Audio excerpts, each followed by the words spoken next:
Welcome to ILTV Security Brief. I'm Kalev Ben-David.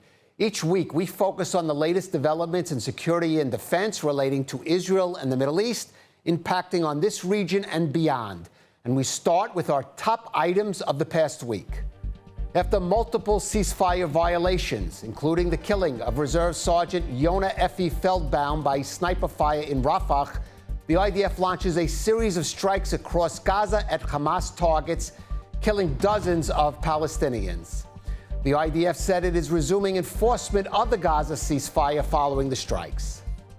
Hamas returns the partial remains of Ofir Tsarfati, whose body was recovered by the IDF in November 2024, rather than fulfilling the agreement to hand over the 13 hostages whose bodies are still held in Gaza. Drone footage captures Hamas operatives staging the discovery of Tsarfati's remains from the ground after having just buried them.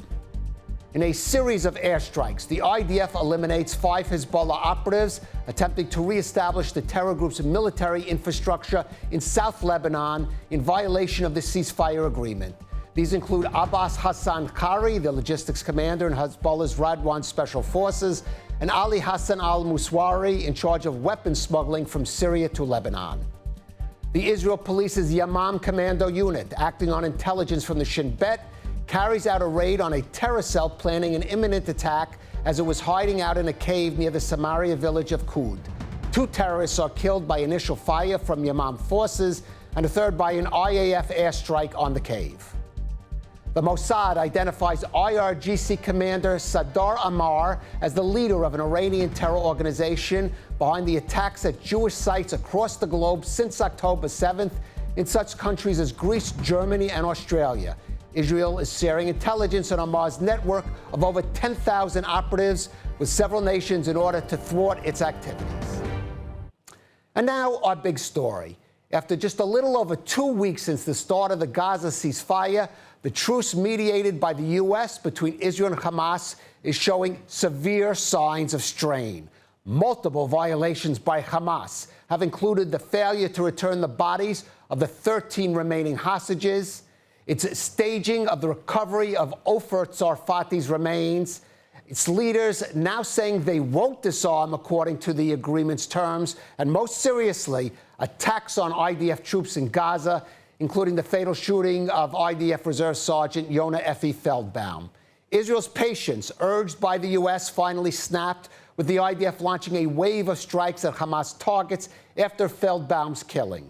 After the strikes, the IDF said it is resuming the Gaza ceasefire, but with the security situation there deteriorating, can the truce hold, even as major questions remain over the implementation of its next phase?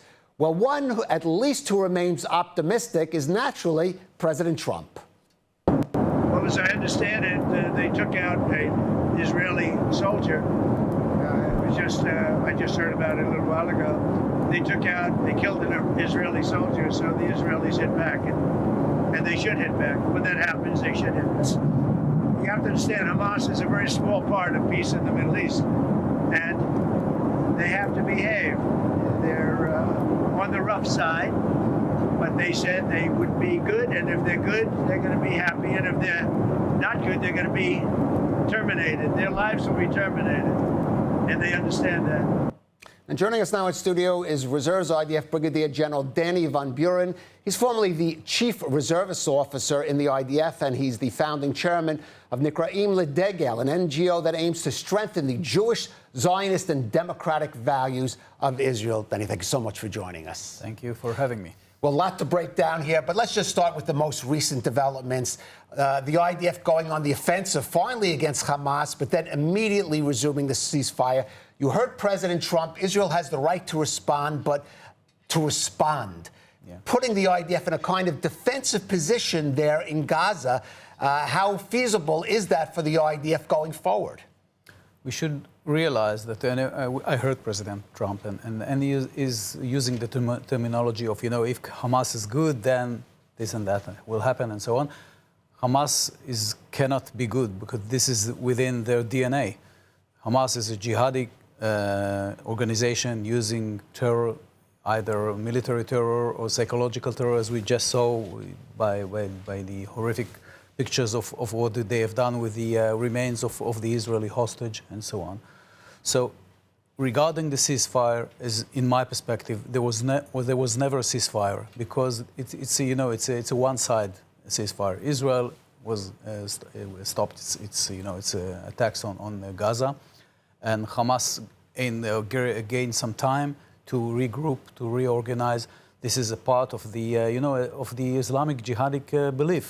They are entitled, according to their belief, to what is called hudna. Hudna is a term that when the jihad warrior sees that he's is in a position of maybe losing the war, they may create a ceasefire just to regroup, to reorganize, and to attack again. In their perspective, there is no peace in the end of that road. There is only coming back to war. So we should realize this. If we go back to the game of responding to terror attacks, then we will be back to October 6th. And for us to change the entire atmosphere or what's going on in the Middle East, we should realize that only a proactive method of creating the constant pressure on military pressure on Hamas is the only way to win or to end this war. Right, and reportedly security officials did consult with the political echelon in Israel, suggesting possible actions, the IDF reasserting control over parts of Gaza, continuing strikes against its leaders, even operations on its own to recover bodies. The question is, how much is Israel restrained now by its arrangement with the United States following the peace agreement? You heard President Trump. Israel can respond, but he wants this ceasefire to continue. And I think the really missing part in the Trump's 21 points peace plan is the middle floor. You have the basic level, which was bringing back the live hostages, and this is something which was crucial to Israel, to the Israeli society, and it was happily done. And we saw back all the living hostages, and it was an enormous thing. And the end of the road, Trump is talking about, a peace in the Middle East or creating the economic corridor from India through the Middle East to Europe, and this is the grand master plan, if you may. But I think the medium level of creating something else in Gaza in terms of eliminating Hamas and demilitarization of Hamas and de-radicalization of the Gazan population and so on, this is something which is not really specified in the Trump deal, and then there is no mechanism to ensure this. And this is the missing part of the plan. And in my perspective, the only way to ensure this and to make this happen as a means to an end, to create a peace deal in the Middle East, is for the IDF to finish the job. Otherwise, no one is going to disarm Hamas. Right. You say there's no mechanism for this interim period, but the United States has set up this command center in the town of Kiryat Gat, yes. Hundreds of U.S. offices, Israel supposedly having to coordinate its attacks. Some say coordinate, some say seeking permission. Yes. I mean, how positive or negative? This is a debate in Israel and among security experts. Is this a close American involvement in the security situation in Gaza? Yeah, too close, I would say, because Israel cannot ask for permission to keep its sovereignty and to keep its security. We are. It's relevant for us to cooperate with the U.S. because they are a major ally, and we shouldn't just turn our backs to the U.S. and Trump's plan. In general terms, is very in strategic terms is good for Israel to create these alliances in the Middle East. It's something that may change the entire way the Middle East is acting. But however, in terms of what's going on, when an Israeli soldier is being killed by a serious violation of the ceasefire, we cannot ask for permission from the U.S. just to act, just to attack Hamas. And I think we should really walk carefully between asking permission and just cooperating. And this is something which currently is not very specific. And I'm afraid that we are too much of asking permissions rather than just cooperate or just Right. working together. I want to ask you just specifically about talking about Hamas violations, this bit of stage acting they did with the partial remains of Ofer Tzarfati, clearly trying to avoid giving back an actual body of one of the hostages. What is Hamas's goal here? What are they actually trying to achieve with dirty tricks like this? Hamas is Hamas. The way terror works is just by creating chaos, by creating fear, by exercising psychological terror. They're not acting by any common values of the Western world, and we cannot actually realize this because we think that they are trying to gain something out of this. They're trying to gain their end game, and Hamas' end game is the annihilation of the state of Israel. There's no other raison d'etre, as they call it in France. The reason for their existence is just to annihilate the state of Israel. And in this respect, they're trying to, again, exercise psychological terror, create chaos within the Israeli society, create some inner crisis, and so on. And they have no real interest in finishing this war, because for them to give back the whole of the hostages, of the dead hostages, and disarm themselves, there is no Hamas, and there is no reason for them to commit suicide as they see it. Right. Now, during this interim period, you were talking about and saying with the IDF needs to reassert control the peace agreement, and the Trump administration is saying that role will be filled eventually by this security force drawn from multiple Arab and Muslim nations. Some are logical that we've heard, Egypt, for example, participating, maybe the Gulf states. Others certainly more problematic for Israel, sure, like Turkey and Qatar. What's your view on that? I mean, how should Israel deal with the prospect of this force, foreign forces entering Gaza? I always say that the only way to transfer the control over Gaza to any third party, whether it's Egyptians or Americans or any other state, is going through the medium stage of Israel, annihilating Hamas, taking control over Gaza, and then being able to transfer it to a third party. Because I don't see Egypt or Qatar or Turkey fighting Hamas. They are not going to do so. It's against their belief. No other foreign army, never in the history of Israel, helped by stopping Israel's security issues.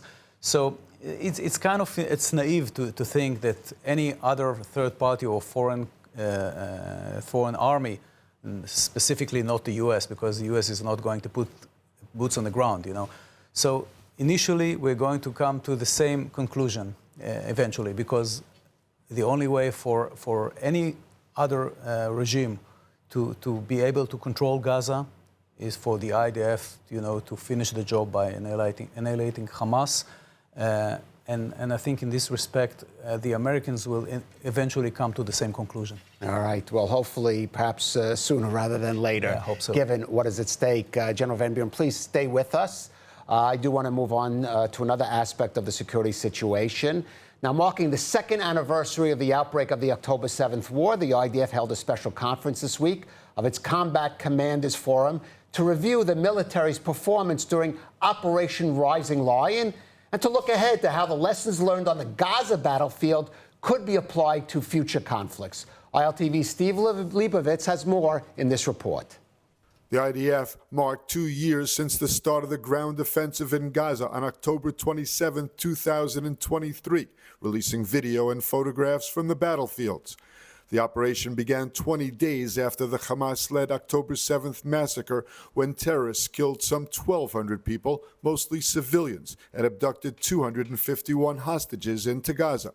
Over the past 2 years, IDF troops have operated in almost every part of the Strip, including northern Gaza, Gaza City, Khan Yunis, and Rafah, in a massive campaign involving tens of thousands of soldiers and reservists.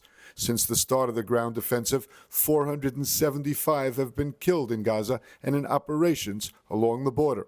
The IDF estimates it's eliminated more than 22,000 Hamas combatants in Gaza, in addition to 1,600 terrorists killed inside Israel during and after the October 7th massacre. The Hamas-run Gaza Health Ministry claims more than 68,000 people have been killed or are presumed dead in the fighting, a figure that cannot be verified and does not distinguish between civilians and terrorists. The IDF issued a statement saying, 2 years since the beginning of the ground operation in Gaza, IDF troops have continued to eliminate threats, dismantle Hamas terror infrastructure, and work to bring every hostage home. Following 2 years of intense fighting, Israel and Hamas earlier this month agreed to a U.S.-brokered ceasefire that saw U.S. troops partially withdraw from Gaza, leaving the army in control of roughly half the territory.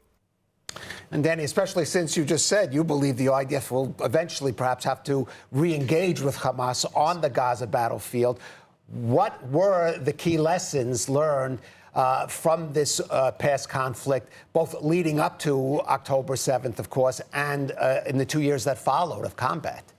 I think that if you go back, what we just saw, if you go back 2 years ago, and we saw the level that the Israeli army was surprised, and what was actually in its hit rock bottom, and then what we're witnessing now, that what we have done, the amazing job we have done in Lebanon, in Syria, in Iran, and also in Gaza, although there are many issues that are not yet solved. We should realize that the only way for Israel, to create a different way, a different mechanism in the Middle East, is by being proactive. And you see the initiates we've done in Hezbollah with the beeper strike and all of this, and what we have done together with our allies from the U.S. in Iran is something that should we should learn the lesson. You should not be you can ever not be in the responding side. You cannot be just wait and sit for a terror organization to attack and then to respond. This is what we have done actually since we went out of Gaza. The same was done in Lebanon. And in any point of history, of Israel history, when we turn our back to a problem, the problem just attacked us more severely. So we cannot turn a blind eye to this situation, and we should be all the time proactive. And I think this is the major lesson from what we've witnessed in the last 2 years. Right. The best defense is a good offense in this case, which Definitely. is an American football term kind of flipped around. But that is certainly leading up to October 7th. There are some questions about afterwards. Here we are after 2 years of combat on the ground here, and Israel, as you said, had major achievements, knocking out the Hamas leadership and reducing its military capabilities. But there's some questions asked about why, for example, so many of Hamas, or at least enough of Hamas fighters remain to assert control over its territory. Why? This was a figure that was given, and it's certainly an estimate. Some reports of that some 70% of the tunnels in Gaza may still remain there under the surface. Why didn't the IDF, once it engaged in battle, what were the perhaps shortcomings it had during the fighting? I think there are many causes, and some would blame the Biden administration. Limitations put out by the Americans. And actually an embargo on the Israeli IDF. Don't go to Rafah, don't go to Philadelphia or whatever. Some would say that the IDF for many years now forget what's the value of winning. Right. So we just fought the war between the wars. So we were very good at commando operations and so on, but forgot how to win an actual war. And these are things that are changing. From the beginning of the war, we have seen now a much more experienced IDF, and the combats and the commanders on the grounds are really determined to win. So this is the Israeli spirit is something that really showed in this war. And in this respect, I'm very optimistic, because the senior command of the army has to change. The spirit has to change, but the spirit that we're witnessing on the grounds is amazing. Right. There is an issue looking forward. It's more of perhaps a political issue, but something the IDF is going to be involved in. And since you were the chief officer of the reservists, what we call the Miluimnikim in Hebrew in Israel, and also in your organization now, which tries to install Zionist values in Israeli society, there is a major issue about the service of the ultra-Orthodox or Haredi population. This week there'll be an unprecedented demonstration, apparently, by leaders of that community against serving in the IDF. This is both an issue, I guess it's a spiritual issue, a Zionist issue, and there's some practical consequences because the IDF does struggle now with manpower. So I wonder how you see that, a way out of this situation moving forward. I think it goes the same to what I just said about the Israeli army. There is a major difference between the Haredi leadership, the politicians, and what's going on the street. I think there are many people in the ultra-Orthodox community that really understand that they should be a part of the Israeli society, the Israeli, they're taking part of the security burden, serving in the army or in any other form of national service. and the leaders are not there, and the politicians are not there yet, and this is a major issue in Israel. And I would say that within the next year or so, mainly where elections are getting close, we should see a major change going on, because what has been going on for the last few decades cannot continue. You cannot have a population of hundreds of thousands of people. The major part of them are not, learning Torah from day to night. They cannot be a part of the Israeli society. And I believe, as I hear voices from the street, that this is going to change. Well, that would be the Zionist ethos Really? extending to all parts of Israel, certainly in the Jewish communities. General Danny Van Buren, thank you for joining us on ILTV Security Brief. Thank you. And now a final word. In 1978, following the IDF's Operation Litani incursion to counter terror attacks from South Lebanon, the UN decided to dispatch an international peacekeeping force of thousands of soldiers and officials to the area. The United Nations Interim Force in Lebanon, or UNIFIL, was mandated to assist the Lebanese army in securing the border region, helping it neutralize unauthorized military activity of the sort that constantly required Israel to act in order to protect its northern communities. Needless to say, over the following 5 decades, UNIFIL amassed a record of near unblemished failure in that regard. Although it was quick to cite Israeli violations of Lebanese sovereignty, UNIFIL did next to nothing in preventing first Palestinian terror groups and then later Hezbollah forces from seizing de facto control of the border area and using it as a staging ground to launch terror attacks on Israel. Finally, after the latest round of fighting between Hezbollah and Israel ended in the ceasefire agreement reached last November, the international community finally realized the futility of UNIFIL. And in September, the Security Council voted to conclude its mandate at the end of this year after the U.S. and other countries pressured the Beirut government to deploy troops from a reinforced Lebanese army into South Lebanon and assert full control of the security situation. Unfortunately, Israel is still having to act in Lebanon, launching airstrikes against Hezbollah operatives, trying to reestablish its military infrastructure along the border in violation of the ceasefire agreement. Yet again, though, UNIFIL is doing little to monitor or counter those Hezbollah actions. Instead, over this weekend, its forces shot down an Israeli UAV trying to monitor Hezbollah activities and then complained when the IDF took action to prevent the drone from falling into the wrong hands. This episode is emblematic of the entire history of UNIFIL's wrong-headed approach in South Lebanon, a tragic comedy of errors that hopefully will really end with its termination in 2 months' time. With all that's going on nowadays in relation to Gaza, the situation in South Lebanon and UNIFIL's final days there are drawing comparatively little attention. Still, some valuable lessons are to be learned from the failure of UNIFIL in regards to the new international security force being set up for Gaza. One is that the UN, or any collective or international organization, is simply not a party that is reliable enough in serving as the ultimate authority for a mission that may require force of arms in keeping the peace in a hostile environment, especially when it comes to defending Israel's interests.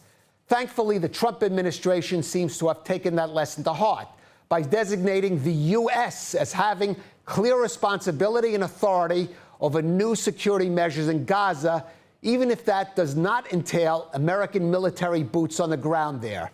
Thus, Israelis should welcome the unprecedented step of the U.S. setting up its new Gaza Civil Military Command in Kiryat Gat, rather than viewing it as an infringement on their sovereignty. But the other hard-earned lesson from the UNIFIL experience is the need of the international community to recognize Israel's right to take action to defend itself when other safeguards designed to do so fall short of that mission. The international security force in Gaza must be tasked with the role of ensuring the return of all Israeli hostage remains, the decommissioning of Hamas's arms, and the demilitarization of the Strip. However, if it fails to do so, the U.S., under this or any successive administration, must fully support Israel's right to complete those missions, using military force when necessary. This would be in stark contrast to the routine condemnations at the UN and elsewhere directed Israel's way for the countless times it has had to act in Lebanon as a result of UNIFIL's impotence in the face of Hezbollah's aggression. UNIFIL will soon mercifully wrap up its existence, having accomplished little in the way of the mission it was tasked to do so. But at the very least, it leaves behind a legacy of failure that provides a blueprint of what not to do for those now tasked with keeping the peace in Gaza and building a better future there for the benefit of both Israelis and Palestinians. Thank you for joining us on ILTV Security Brief.